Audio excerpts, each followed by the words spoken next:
अब हम क्या करेंगे कि हम समझेंगे कि ये कंप्यूटर काम कैसे करता है। तो उसके लिए हम क्या करते हैं कि हम इस नोटबुक के ऊपर आ जाते हैं। यहाँ पे मैं आपको थोड़ी सी चीज़ें ड्रॉ करके आपको बताऊंगा कंप्यूटर काम कैसे करता है। होता यह है कंप्यूटर जो है, आपने नाम सुना होगा कि उसके अंदर रैम होती है, उसके अंदर हार्ड डिस्क होती है। अब आप रैम को समझ लें कि रैम जो है वो कंप्यूटर का दिमाग है। कि कंप्यूटर ने जो कुछ अपने जो कुछ सोच रहा है, जो कुछ काम कर रहा है, वो इस दिमाग की वजह से काम कर रहा है। तो जैसे कि आप कहते हैं कि मुझे अगर मेरे पास 4 आम हैं और मुझे 2 और आम चाहिए, तो पहले आपको याद रखना पड़ता है कि पहले ही आपके पास 4 आम हैं। अब अगर आपको 2 और आम चाहिए तो आप 4 जमा 2 करते हैं और आपके पास 6 आम हो जाते हैं। तो रैम जो है वो ये इस तरह का जो डेटा है, इस तरह की जो मिक़दार है, वो उसको अपने अंदर स्टोर करके रखता है। अब ये काम कैसे करता है?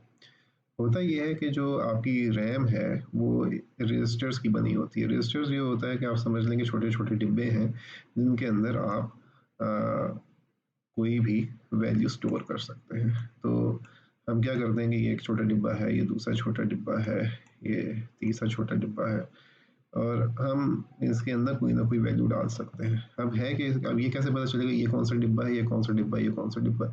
तो हम क्या करते हैं, इसको मुख्तलिफ नाम दे देते हैं। फ़र्ज़ करें इसको मैं ए नाम दे देता हूँ, इसको मैं बी नाम दे देता हूँ और इसको मैं सी नाम दे देता हूँ। वरना आप ये भी कर सकते हैं, इसको अलिफ़ कह लें, इसको बे कह लें और इसको पे कह लें। ठीक है? अब मैं कहता हूँ कि अच्छा मैं ए के अंदर मैं 5 मिक़दार जमा कर रहा हूँ, तो उसके अंदर मैंने 5 मिक़दार जमा कर दी। बी के अंदर मैं 1 मिक़दार जमा करूँ। अब 5 और 1 को अगर मैं जमा करूँगा तो जो उसका जवाब होगा या उसका जो आंसर होगा वो मैं सी में स्टोर कर दूँगा।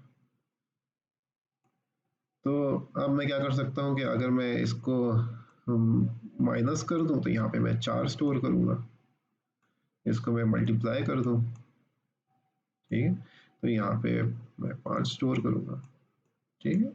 तो इस तरह करके आप पूरा प्रोग्राम लिख सकते हैं कि ए और बी के अंदर जो है वो आप सी में डाल दें, ठीक है? तो ये एक सिंपल सा तरीका है।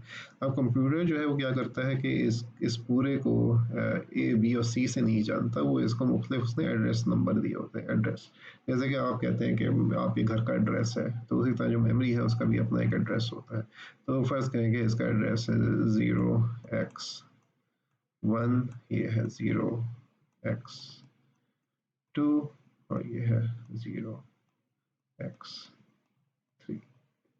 असल में जो नाम होते हैं ये नंबर काफ़ी लंबे होते हैं। 0x112254, 0x2a 593, 0x3b c45, इस तरह के मुख्तलिफ एड्रेस होते हैं जो कि याद रखना बहुत मुश्किल होते हैं। तो हम क्या करते हैं, हम कहते हैं कि अच्छा ये 0x1 है, इसको हम a कहेंगे, 0x2 है इसको हम b कहेंगे, 0x3 जो है इसको हम c कहेंगे। तो हम अपनी आसानी के लिए हम इनको मुख्तलिफ नाम दे देते हैं। तो इस वजह से जब भी हम ए लिखते हैं तो कंप्यूटर समझता है कि हम 0x1 को बुला रहे हैं, को कॉल कर रहे हैं। जब हम बी लिखते हैं तो हमारा मतलब है 0x2, हम सी लिखते हैं मतलब है 0x3। तो अब ये जो है, अब इसके अंदर जब हम मिक़दार चेंज बदल सकते हैं, कभी 5 कर दिया, 6 कर दिया, 5000 कर दिया, 6000 कर दिया, 9000 कर दिया, हमारी मर्ज़ी हम इसके अंदर क्या डाल रहे हैं। अब चूँकि ये जो इसके अंदर जो मिक़दार है वो बदलती जा रही है, इस वजह से हम इसको वेरिएबल कहते हैं। अब चूँकि वेरिएबल का मतलब है कि ये मिक़दार चेंज हो रही है, ये इंग्लिश का लफ्ज़ है वेरी, उससे वेरिएबल का ये नाम निकला है, ठीक है? इसका मतलब ये है कि जो भी हम लिखेंगे, ए एक वेरिएबल है, बी एक वेरिएबल है, सी एक वेरिएबल है। तो इससे हम ये प्रोग्रामिंग में हम बता सकते हैं कौन सा वेरिएबल हम इस्तेमाल कर रहे हैं, किस वेरिएबल में कौन सी मिक़दार मौजूद है। तो इस तरह हमारा ये काम चलता है। अब है ये कि ये कंप्यूटर जो है उसको कैसे पता चलता है कि इसके अंदर कौन सी मिक़दार स्टोर हुई हुई है। तो उसको समझने के लिए हमें रजिस्टर को समझना पड़ेगा कि इस रजिस्टर हमारा कैसे काम करता है।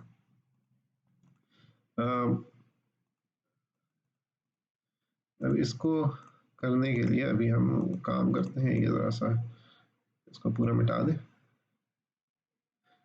अच्छा, कंप्यूटर जो है उसके अंदर क्या होता है कि जो आपका रजिस्टर है उसमें वो कैसे कैसे वो ख्याल रखता है कि रजिस्टर के अंदर कौन सी मिकदार मौजूद है।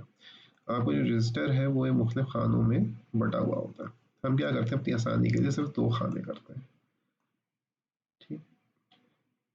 अब होता ये है कि इन दोनों में बिजली जा रही होती है, यानी कि अगर हम बिजली का ग्राफ बनाएं तो हम कहते हैं कि अगर बिजली जो है वो इस मिकदार से कम है तो वो जो मिकदार है उसको हम ज़ीरो कहेंगे, और जो बिजली जो है वो इस मिकदार से ऊपर चली जाएगी तो इसको हम वन कहेंगे। ठीक है, अब ज़रूरी नहीं है कि बिजली इसी तरह चल रही हो, मैं दिखाने के लिए बताया कि आपको बिजली नहीं आ रही, इस जब तक इस खाने की बात करें तो बिजली नहीं आ रही, और जैसे इस खाने के अंदर बिजली आ रही है तो ये इसको हम बंद करेंगे तो आपको ये आपको पता चल जाएगा कि कैपेसिटर की यूज़ हो रहा है इधर। आपने इलेक्ट्रिकल इंजीनियरिंग पढ़ी हुई है तो कैपेसिटर यहाँ पे इस्तेमाल होता है, लेकिन हम बस अपनी आसानी के कह सकते हैं कि यहाँ पे बिजली नहीं आ रही और यहाँ पे बिजली आ रही है। तो अगर यहाँ पे बिजली नहीं आ रही तो इसको हम ज़ीरो वैल्यू दे देंगे, यहाँ पे बिजली आ रही है तो हम इसको वन वैल्यू। ठीक है। अब होता ये है कि आपका जो रजिस्टर है, अब ये है कि हम कैसे सिर्फ इसमें जो वैल्यू है या तो ज़ीरो आ सकती है वन आ सकती है, जैसा अभी हमने देखा था। हम कहते हैं कि अच्छा अगर इसके अंदर हम सिर्फ दो वैल्यू स्टोर कर सकते हैं तो या तो हम ज़ीरो स्टोर करेंगे या फिर हम वन स्टोर करेंगे। ठीक।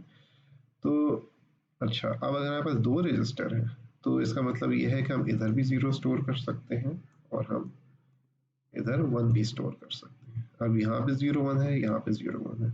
इसका मतलब ये है कि हमारे पास जो मुख्तलिफ़ किस्म के जो कम्बिनेशंस हैं कि क्या क्या हम इसके अंदर मकदार स्टोर कर सकते हैं, तो वो इस तरह है कि इसमें हमने ज़ीरो था, इसमें ज़ीरो था, तो ये जो वैल्यू है इसको हम ज़ीरो कहेंगे। इसमें अगर ज़ीरो है, इसमें अगर वन है तो इसको हम वन कहेंगे। अगर इसमें वन है और इसमें ज़ीरो है तो इसको हम टू कहेंगे, और इसमें वन है और इसमें वन है तो इसको हम थ्री कहेंगे। तो इन दोनों खानों में हम इन सिर्फ ये चार वैल्यू स्टोर कर सकते हैं। इसका मतलब ये है कि अगर हम कभी भी इन दो खानों को देखें, उसके अंदर हम देखें कहाँ बिजली आ रही कहाँ बिजली नहीं आ रही, तो उसके हिसाब से हम कह सकते हैं कि इसके अंदर one zero one two three ये चार वैल्यू हम स्टोर कर सकते हैं। अब जैसे ही हमें खाना बढ़ा देंगे तो कम्बिनेशन भी बढ़ जाएंगे, तो ये जो हम जो नंबर स्टोर करेंगे ये ज़्यादा स्टोर करेंगे। तो रजिस्टर के अंदर फ़र्ज़ करें एक और खाना है, फिर उसके बाद एक और खाना है, उसके बाद एक और खाना है, तो जितने खाने हम बढ़ाते रहेंगे तो उतना ही बड़ा नंबर हम इसके अंदर स्टोर कर सकते हैं। तो इस तरह की कम्बिनेशन से हमें पता चलता है कि इस रजिस्टर के अंदर क्या वैल्यू डली हुई है। तो ये अब और जो भी हम रजिस्टर है उसका अपना एक एड्रेस होगा, तो ये सारे खाने मिलके एक एड्रेस बनाते हैं, तो उसका जो एड्रेस है वो कोई भी हो सकता है, 0x1124 3 और कुछ भी आगे हो सकता है, और ए बी करके कुछ भी हो सकता है इसके अंदर। और चूँकि हमारे लिए याद करना ज़रूरी कि याद करना मुश्किल है, कंप्यूटर को तो पता है कि अंदर किस तरह ये एड्रेस मौजूद है, हमें नहीं पता कि क्या सा मौजूद है। तो हम अपनी आसानी के लिए क्या कहते हैं, हम कहते हैं कि इसको हम कोई वेरिएबल का नाम देंगे, हम इसको फ़र्ज़ के हम डेटा का नाम देते हैं। तो जब भी मैं डेटा कहूँगा तो डेटा का मतलब यह है कि ये खाना जिसके अंदर हमने इनमें से कोई एक वैल्यू स्टोर की। तो इस तरह हमारे पास ये वेरिएबल का कॉन्सेप्ट आता है कि वेरिएबल क्या चीज़ है, उसके अंदर डेटा कैसे स्टोर किया जाता है। तो इसको भी हम मिटा देते हैं और हम प्रोग्रामिंग की तरफ आ जाते हैं कि प्रोग्रामिंग कैसे काम करेगी। अच्छा, अब हम पाइथन पे वापस आते हैं। ये पाइथन शेल खुला हुआ है, तो हम अपनी फाइल पे आते हैं जो कि tutorial01.py है। ठीक। अब बात आई थी वेरिएबल की, तो वेरिएबल हम कैसे करेंगे कि हम कहते हैं कि अच्छा मेरे पास फ़र्ज़ करें कि मेरे पास कीनू है, तो हम इसे कीनू लिख देते हैं। ठीक है, हमने कीनू है और कितने हैं हमारे पास, मैं उस पर नहीं जा रहा, मुझे पता है कीनू जो है वो दर्जन के हिसाब से बेचे जाते हैं, मैं किलो के हिसाब से कर लेता हूँ। तो मेरे पास 10 किलो कीनू है, तो मैं यहाँ पे कीनू 10 लिख देता हूँ। अब इसी तरह मैं लिख देता हूँ आम, और मैं कह देता हूँ मेरे पास 5 किलो आम है। इसी तरह मैं लिख देता हूँ कि कोई और फ्रूट जो कि बहुत आपको पसंद हो, तरबूज कर दें, तरबूज, और मैं कहता हूँ कि इसके अंदर मेरे पास 23 तरबूज है। अब ये जो है, अब जिस तरह मैथ में हम लिख रहे हैं ए में ये वैल्यू है या एक्स में ये वैल्यू है, तो ये बिल्कुल उसी तरह मैं लिख रहा हूँ कि इसके अंदर ये वैल्यू है, ठीक है। और अब मैं लिखता हूँ कि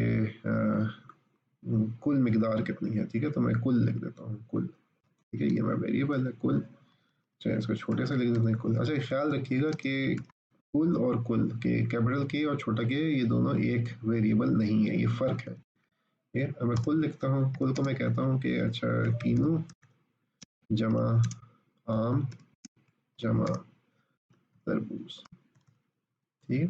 तो अब कीनू के अंदर जो मिकदार है वो इधर से, कीनू में जो मिकदार जो कि 10 है वो इधर के जमा 5 जमा 23, ठीक है। तो ये इस तरह ये जो भी जमा करेगा उसको ये कुल के अंदर डाल देगा, ठीक है। अब मैं जब एंटर दबाता हूँ तो अब यहाँ तक उसने सारी हमें मिकदार है वो उसने कैलकुलेट कर लिया, उसने हिसाब लगा लिया, लेकिन उसने हमें बताना भी है कि भाई ये जो मैंने हिसाब लगाया है तो इसका इसका जो जवाब है, ये इसका जो आंसर है वो क्या आएगा। तो हम उससे कहते हैं कि अच्छा जो भी इसका जवाब है तो उसको तुम प्रिंट कर दो। तो कुल के अंदर जो कुछ भी है उसके उसको आप प्रिंट कर दें। तो ये मैं कंप्यूटर से कह रहा हूँ, और इसके बाद जब मैं इसको रन करता हूँ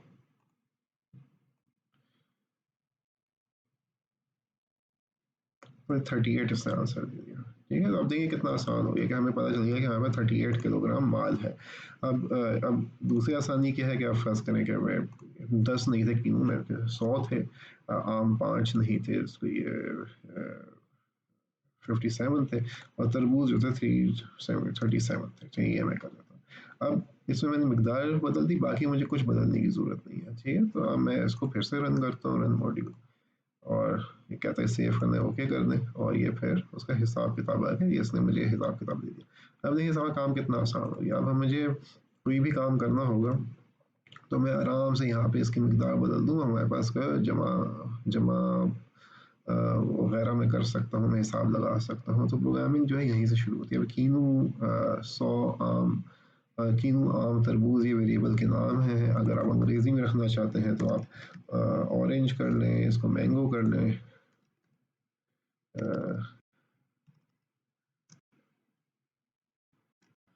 मैंगो, और इसको आप वाटरमेलन कर लें, वाटर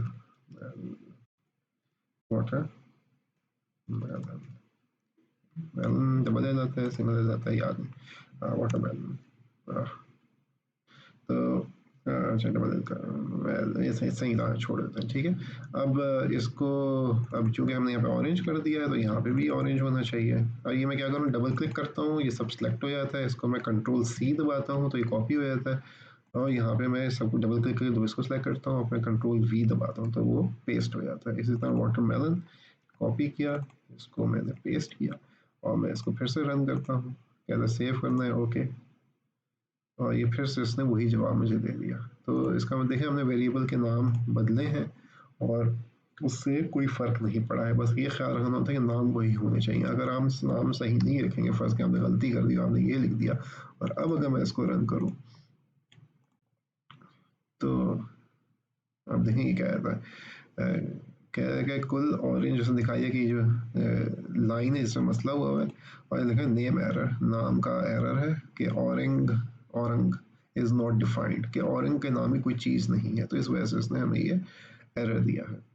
तो ये इस तरह अपनी प्रोग्रामिंग शुरू करते हैं। और हाँ, एक और चीज़, कि फ़र्ज़ करें कि आप किसी को बताना चाहते हैं कुल क्या चीज़ है, तो आप यहाँ पे आप ये हैश साइन लगाएं और आप लिख दें कुल is the total amount that is calculated. तो अब इसका ये जो है कंप्यूटर है वो इसको इग्नोर कर देगा, इसको नहीं, ये हमारे हमारे आसानी के लिए हमने इसको यूँ लिख दिया है, ठीक है, ताकि कोई कह रहा हो, कोई पूछे कि ये कुल क्या चीज़ है, तो यहाँ पे लिखा हुआ है कुल is the total amount that is calculated, उसे पता चल जाएगा कि ये टोटल अमाउंट है। और अब इसको हम रन करें हाँ, अभी भी हमने वही गलती की है, देखें कि गलती हुई भी है कि हमने उसका ख़्याल नहीं रखा। तो ऑरेंज इसको छोड़ा, इसको फिर से ऑरेंज कर देते हैं और अब गलती सही करके हम इसको रन करते हैं। और अब देखें उसने उस कमेंट जो हमने लिखा था, इसको इसको हम कमेंट इसको ख़त्म कर दें। ये जो कमेंट लिखा था इसको इसने इग्नोर कर दिया, बिल्कुल उसको खाते में नहीं लाया और इसने बाकी इसने कैलकुलेशन कर दिया। तो ये है प्रोग्रामिंग का बिल्कुल शुरुआत कि हम प्रोग्रामिंग कैसे करते हैं और कैसे हम आगे चलेंगे, कैसे अभी हमने बहुत आसानी से जमा जमा किया है, हम मनफी भी कर सकते हैं, हम ज़र भी दे सकते हैं, हम तकसीम भी कर सकते हैं, हमारे ऊपर हम करना क्या चाहते हैं। और प्रोग्रामिंग हमें इस चीज़ की मदद करती है। फ़र्ज़ करें कि यहाँ पे अगर 85 चीज़ें हैं तो आप बजाय इसके कि आप बार बार आप खोल के कैलकुलेटर में सबको करें, तो आप एक दफ़ा उन सब चीज़ों को लिख लें और उनकी मिकदार बदलें और वो काम खुद ब खुद हो जाएगा। अब ये काम आपका आप माइक्रोसॉफ्ट एक्सेल से भी कर सकते हैं, लेकिन तब क्या होगा कि अगर आपके पास बहुत सारी एक्सेल की हज़ारों फाइल्स हैं, उन सबको आपने देखना है, सर्च करना है, तो आप वो काम जो है करना काफ़ी मुश्किल होता है। तो कंप्यूटर और प्रोग्रामिंग आपको वो काम करने में मदद देती है। तो ये था आज का पहला ट्यूटोरियल। उम्मीद है कि आपको समझ में आया होगा प्रोग्रामिंग कैसे चलती है, कैसे आगे चलते हैं। अब आगे हम इसके ऊपर मज़ीद काम करेंगे, इसके हम वेरिएबल देखेंगे, हम इसके कंडीशनल स्टेटमेंट्स देखेंगे, हम लूप देखेंगे और उम्मीद यही है कि आपको ये सब चीज़ें पसंद आएँगी।